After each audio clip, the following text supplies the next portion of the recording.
बोलो यीशु मसीह की जय। मैं प्रोफेट सुमनदीप और आपका स्वागत है बिशप अमरदीप मिनिस्ट्री में। प्रभु आपको ब्लेस करे और आप आशीष को पाएं प्रभु यीशु मसीह के नाम से। आज का दिन प्रभु ने हमें दिखाया है, इसलिए प्रभु का धन्यवाद हो। हम इस लाइन को बहुत जल्दी पढ़ जाते हैं या बहुत जल्दी सुन लेते हैं कि आज का दिन प्रभु ने हमें दिखाया है, इसलिए प्रभु का धन्यवाद हो। जो लोग आईसीयू में भर्ती होते हैं, जो लोग वेंटिलेटर पर मौजूद होते हैं, उनके लिए सुबह होनी बहुत बड़ी बात है। बहुत बड़ा युद्ध लड़ते हैं वो अपने हालातों से, अपनी परेशानी से, अपने रोग से, अपनी बीमारी से। सबसे बड़ा दुख उस परिवार पर रहता जो आईसीयू के बाहर है कि मेरे पिता बाहर आएंगे, मेरी माँ बाहर आएगी, मेरा बेटा बाहर आएगा। जो इनके कुछ भी पेरेंट्स जो भी अंदर होते हैं, कईयों का बेटा भर्ती होता है, कई की बहू भर्ती होती है, वो चिंतित रहते, बार बार सो नहीं पाते हैं। उनके लिए एक एक घंटा बहुत कीमती होता है। और जब उन्हें यह खुशखबरी मिलती है कि सब सही है, वो प्रभु का धन्यवाद देते हैं। प्रभु आपका धन्यवाद हो। चाहे वो किसी भी धर्म का क्यों ना हो, मैं सबकी बात कर रहा हूं। शुक्र अदा करते हैं सबसे पहले उस भगवान का।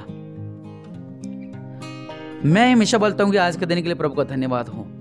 हमें प्रभु सुबह उठा देते हैं, अच्छी सुबह देते हैं, उठकर चाय पीते हैं, कॉफी पीते हैं, दूध पीने वाले दूध पीते हैं, शेक वाले शेक पीते हैं, सब अलग अलग। इसलिए हमेशा प्रभु का धन्यवाद दें। अचानक रात को अगर बच्चा बीमार हो जाए या आपके परिवार का मेंबर बीमार हो जाए अचानक से, तो सुबह होनी बहुत दिक्कत आती है। हम सोचते हैं सुबह ऑफिस कैसे जाएंगे, रात को सो नहीं पा रहे, बहुत सी सब लाइन में टेढ़ी-मेढ़ी हो जाती है। लेकिन प्रभु ने हमें सुंदर सुबह दी, इसलिए प्रभु का धन्यवाद हो। मैं इसलिए लाइन हमेशा बोलता हूँ और हमेशा जय बोलता हूँ कि प्रभु यीशु मसीह की जय। बहुत से लोग बोलते नहीं जय। मैं आपको नहीं देख रहा, लेकिन परमेश्वर तो आपको देख रहे हैं। जय बोलना, आप किसकी जय बोल रहे हो? जिसने सूरज, चंद्रमा, आकाश, तारागण सब कुछ बनाया, हम उसकी जय बोलते हैं। प्रभु को जय बोलने से दुष्ट आत्मा भागती हैं, बंधन टूटते हैं, बंद द्वार खुलते हैं प्रभु के नाम से। हालेलुया। आज की जो प्रार्थना का हमारा टॉपिक है कि क्या आप में भी दुष्ट आत्मा के लक्षण हैं? क्या होते हैं लक्षण? अगर मैं एक इंसान की बात करूं, उसमें दुष्ट आत्मा है, उसके बाद क्या हुआ? उसको प्रभु के बारे में पता लगा। प्रभु का पता लगने के बाद वो चर्च में आया, उसके बाद उसने चंगाई छुटकारे को पाया। उसके बाद क्या होता है उसका जीवन में? वो तो पहले तो बहुत खुश होता है कि प्रभु ने मेरे घर से दुष्ट आत्मा निकाल दी, मेरे परिवार से दुष्ट आत्मा निकाल दी, मेरे बहू से, मेरे बेटे दुष्ट आत्मा निकाल दी, मेरे घर से अंधकार के बंधन दूर हो गए। उसके बाद क्या होता है? 4 महीने बाद, 4 महीने ज्यादा, 3 महीने ले लो, 3 महीने बाद जो उस परिवार का विश्वास बहुत ज्यादा होता है वो गिर जाता है। क्यों गिरता है? क्योंकि 3 महीने में वो जब सुबह शाम प्रार्थना करते हैं, उसके बाद उनकी प्रार्थना कम होती रहती है। पहले तो बड़ी प्रार्थना करते रहे, प्रभु घर से दुष्ट आत्मा निकालो, घर से दुष्ट आत्मा निकालो, घर से दुष्ट आत्मा निकालो, घर से दुष्ट आत्मा निकालो। और जब निकल जाती हैं, बाद में प्रभु कल प्रार्थना करेंगे, कल प्रार्थना करेंगे, परसों प्रार्थना करेंगे। पहले तो बड़े संडे को चर्च आते थे, अब कहते हैं नहीं, अब क्या संडे चर्च जाना, अगले संडे जाएंगे, अगले संडे जाएंगे। घर में बंदगी पहले हर हफ्ते रखवाते थे, हर महीने रखवाते थे, अब कहते हैं नहीं, अब तो ठीक हो गए हैं, 3 महीने बाद रखाएंगे, अब सैलरी नहीं आई है। पहले सियानों को पैसा देते थे, बाबाओं को पैसा देते थे, हॉस्पिटल में पैसा देते थे, राह चलते किसी ने बोल दिया वहाँ पर इलाज कराओ, वहाँ पर पैसे देते थे। लेकिन जब प्रभु की भेंट देनी होती है, प्रभु का कार्य करने होते हैं, उसमें आप लोग सबसे पीछे अपने हाथ पांव को बढ़ा लेते हो। कैसे है आपका जीवन? उसके बाद क्या होता है?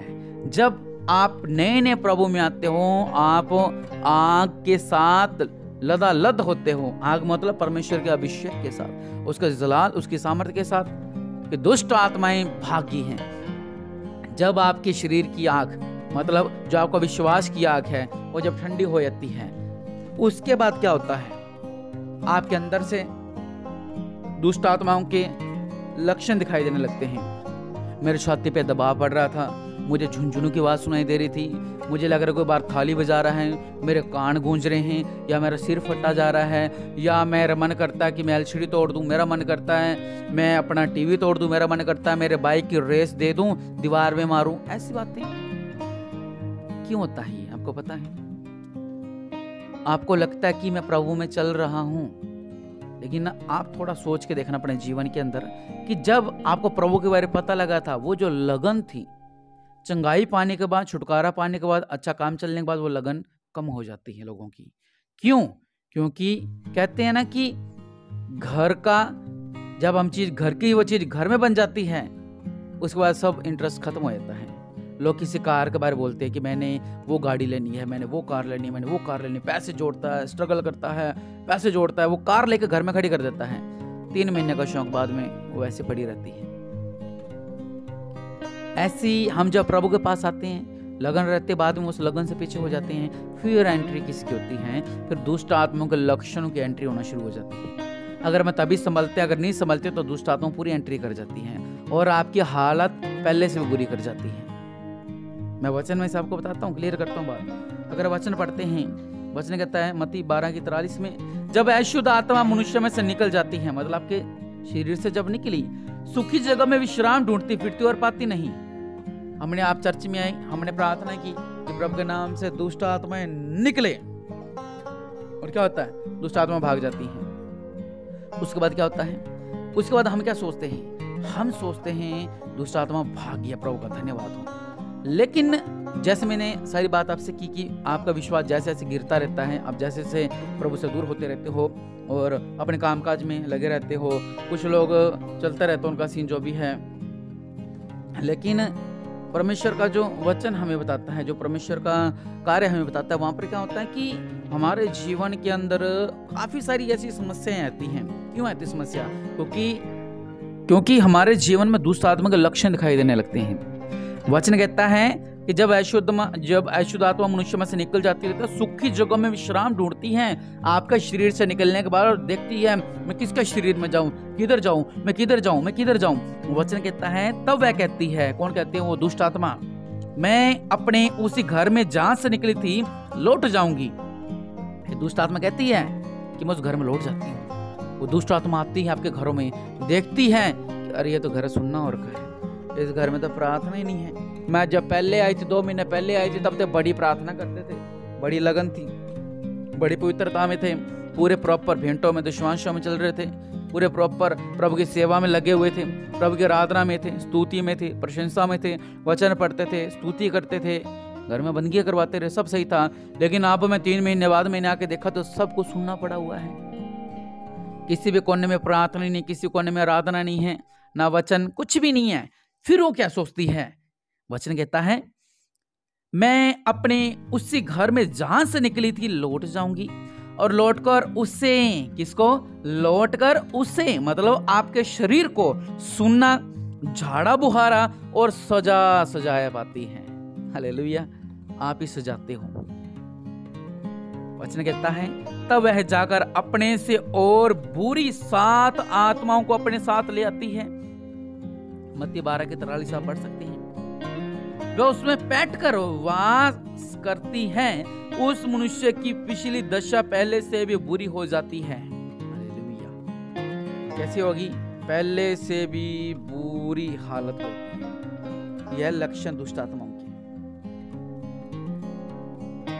अगर आपके साथ भी ऐसा होता है कि पहले तो सब सही था, अब फिर से मेरे साथ ऐसा होने लग गया है, पहले तो सही था, फिर अब मेरे घर में ऐसा होने लग गया है, पहले तो सही था, फिर से मेरे जीवन में ऐसा होने लग गया है, कोई काम नहीं बनता, कोई बिजनेस नहीं है, रोग पे रोग, बीमारियां ठीक नहीं हो रही है, घर में संकट है, क्लेश है, कर्जा है, दारू है, बुरा हाल है घरों का, बिजनेस का, पैसा नहीं टिक रहा है, घर में लड़ाई झगड़े अलग से हैं, नुकसान अलग से हो रहे हैं। ये लक्षण दुष्ट आत्मा की।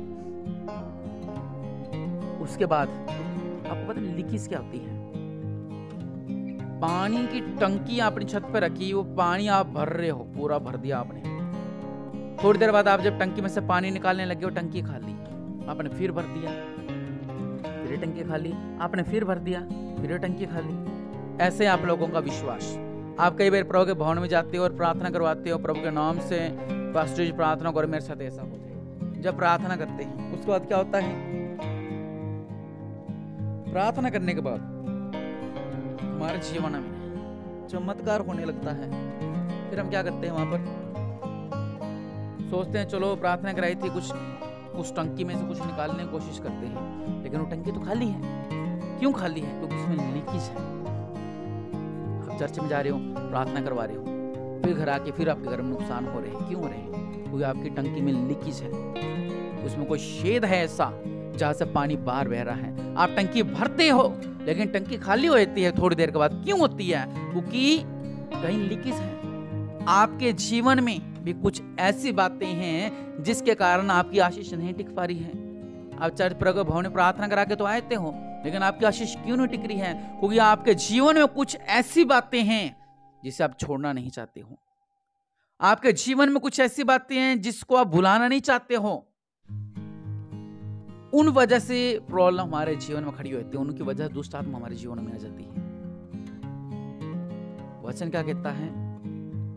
अगर हम पढ़े मरकुस 16 की 17 में कि विश्वास करने वालों में चिन्ह होंगे कि वे मेरे नाम से दुष्ट आत्माओं को निकालेंगे। हालेलुया। मैं उम्मीद करता हूं कि आप इस बात को समझ रही हैं। प्रभु ने तो आप लोगों को अधिकार दिया दुष्ट आत्मा निकालने का, लेकिन आपके घरों में तो फिर से दुष्ट आत्मा एंट्री कर रही है। क्यों? ये एक सर्कल है। ये कोई बाबा नहीं है प्रभु का नाम कि बस सुबह उठे प्रभु का नाम जप लिया, हालेलुया जीसस प्रभु का धन्यवाद हो, और बाद में सब गलत काम कर रहे हो अपने जीवन के अंदर, और शाम को आके फिर जप लिया प्रभु का धन्यवाद हो, आमीन सो गए। ये नहीं। प्रभु का नाम उस मुंह से आप ले रहे हो जिस मुंह से आप गुटखे खाते हो, सिगरेट पीते हो, बीड़ियां पीते हो, दारू पीते हो, गलत काम करते हो, और बहुत से नशे हैं जो आप करते हो। उस मुंह से आप धन्यवाद देते हो प्रभु, गलत। इसलिए प्रभु के लोगों, अगर आप में ऐसे लक्षण हैं, आगे फिर से जैसे मैंने आपको बोला वैसा करें। अपने आंखों को बंद करें। मैं आपके लिए प्रार्थना करता हूँ।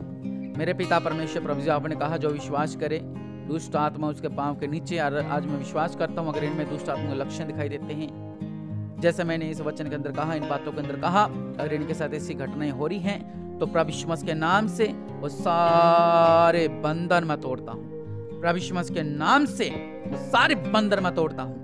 अनुग्रहकारी परमेश्वर, अपने देवल हाथ को बढ़ाओ मेरे पिता परमेश्वर प्रभु जी। ये सारे दुष्ट आत्मा लक्षण इनका शरीर का छोड़े और निकले। दुष्ट आत्मा के प्रभाव इनका शरीर का छोड़े और निकले।